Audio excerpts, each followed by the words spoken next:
I'm Mo Rocca, and I'm excited to announce Season 4 of my podcast, Mobituaries. I've got a whole new bunch of stories to share with you about the most fascinating people and things who are no longer with us. From famous figures who died on the very same day, to the things I wish would die, like buffets. All that and much more. Listen to Mobituaries with Mo Rocca wherever you get your podcasts. Today on CityCast Philly, our city is known for so much, like our food, art, and sports. I mean, we're the city of brotherly love and sisterly affection. One label Philly just can't shake, though, is being America's poorest big city.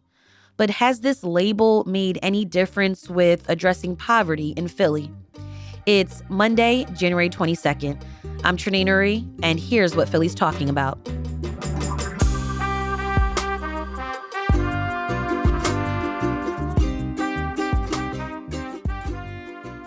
Kenny Cooper, reporter at WHYY. Glad to have you back on the show. Thanks for having me. Kenny, Philly is America's poorest big city. As a resident, I've heard this a million times from some city officials, nonprofit leaders, and I've seen this term in news articles. But Kenny, what actually does this mean?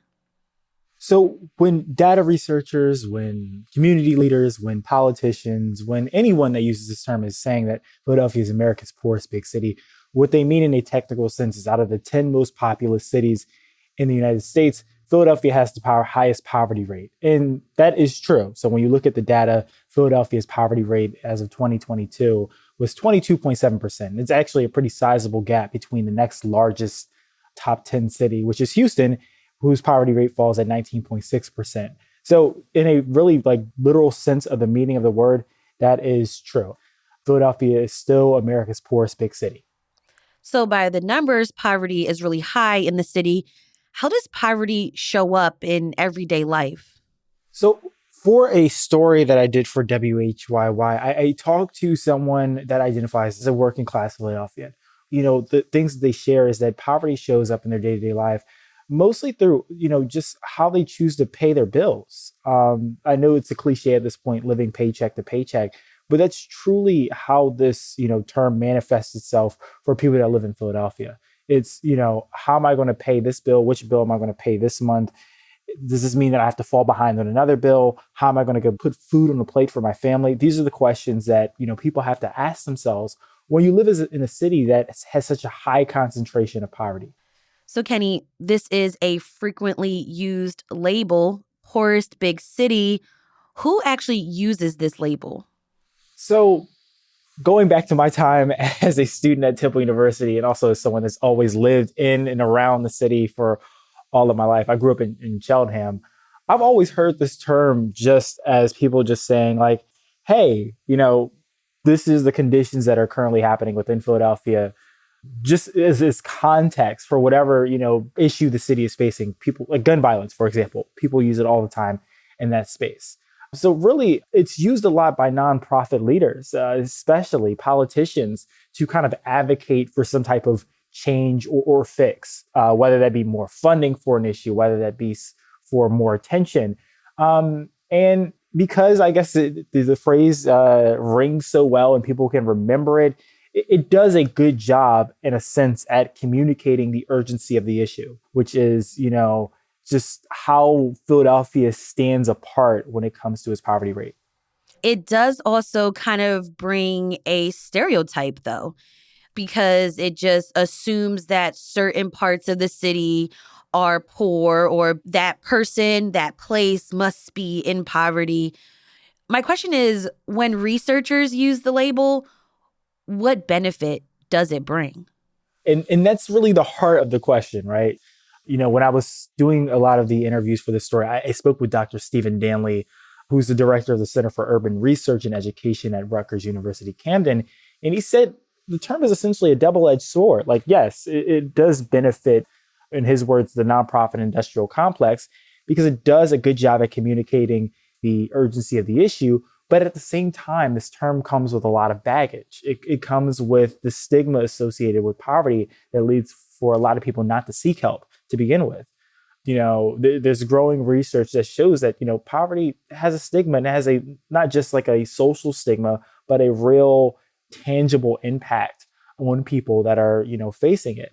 So yes, this term can be effective way to raise money, but is it effective in the long run for solving these systemic drivers of poverty? And what I got from some people for my story is that not necessarily, no. I spoke with State Senator Art Haywood, who represents Germantown and also the southern tip of Montgomery County. So you're talking Cheltenham, Abington, Jenkintown. So it's a really good mix of various different types of communities. And what he told me was that, he's heard this term quite a lot, but at the end of the day, this term has not helped him advocate for an increase in the minimum wage. It hasn't helped him in a meaningful way advocate for social change.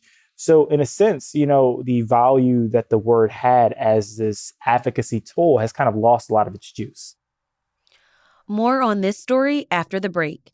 This is CityCast Philly.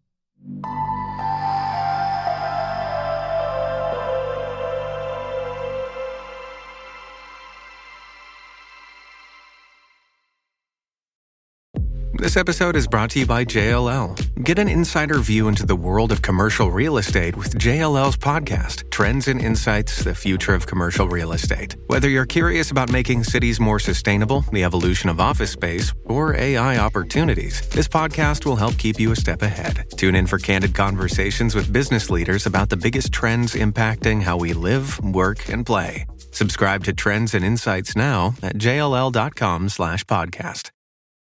Get out of the trenches of tedious tasks like managing order fulfillment and start growing your business with ShipStation.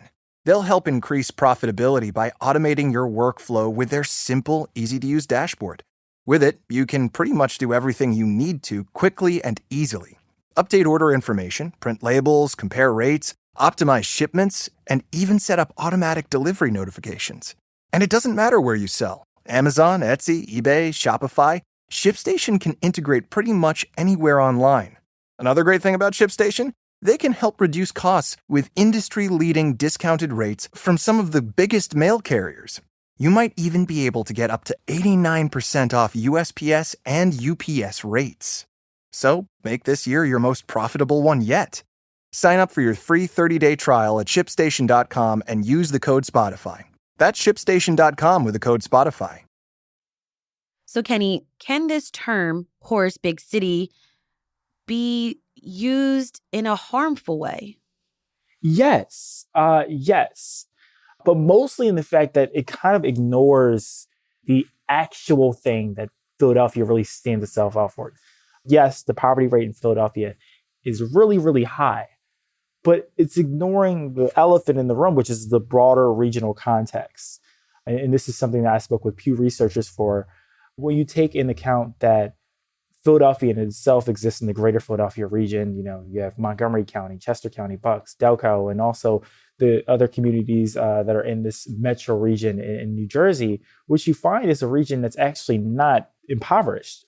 So that's actually what sets Philadelphia apart, is that you have such a high concentration of this region's poor concentrated in the city, and you have lots of wealth concentrated in the suburbs.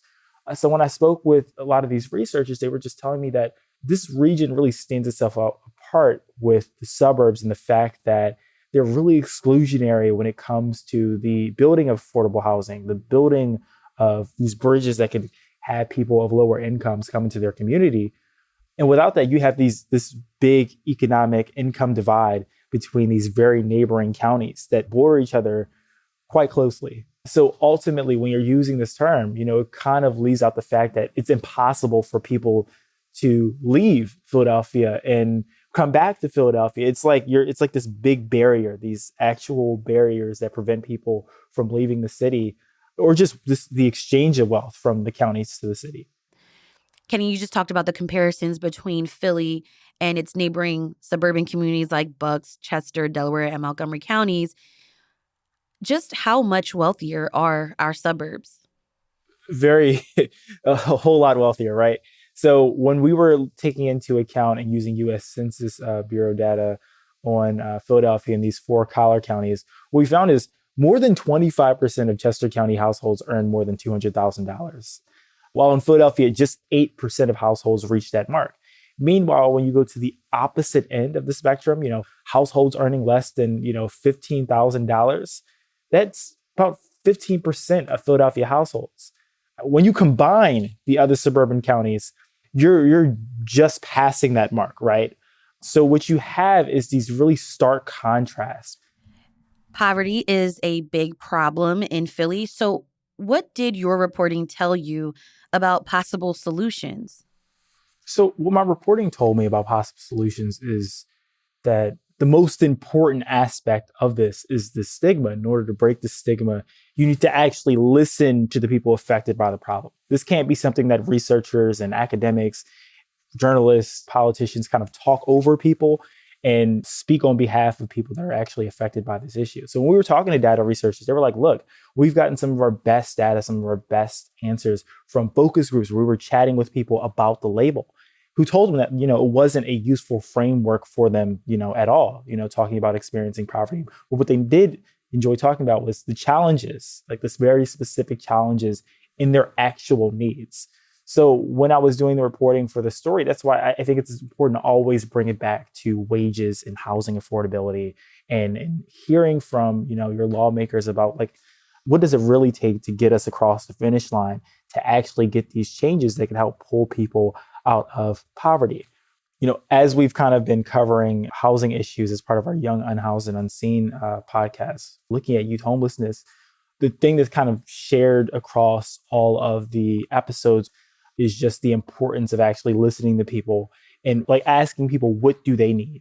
Not just being like, oh, so-and-so has this problem, blah, blah, blah, blah, blah. But what do they need to actually get past this? What can we do to actually solve this? A source told me in the suburbs as I was wrapping up reporting for this that, systemic problems need systemic solutions and collective problems need collective solutions. So if we're going to actually solve some of these, it requires everyone being on board and acknowledging that there's a problem to begin with. All right. That was Kenny Cooper, reporter at WHYY. Thanks so much for joining me on CityCast Philly. Thanks for having me. Check out Kenny's article and listen to the Young, Unhoused, and Unseen podcast, a production from WHYY News and Temple University's Logan Center for Urban Investigative Reporting, by clicking the link in our show notes.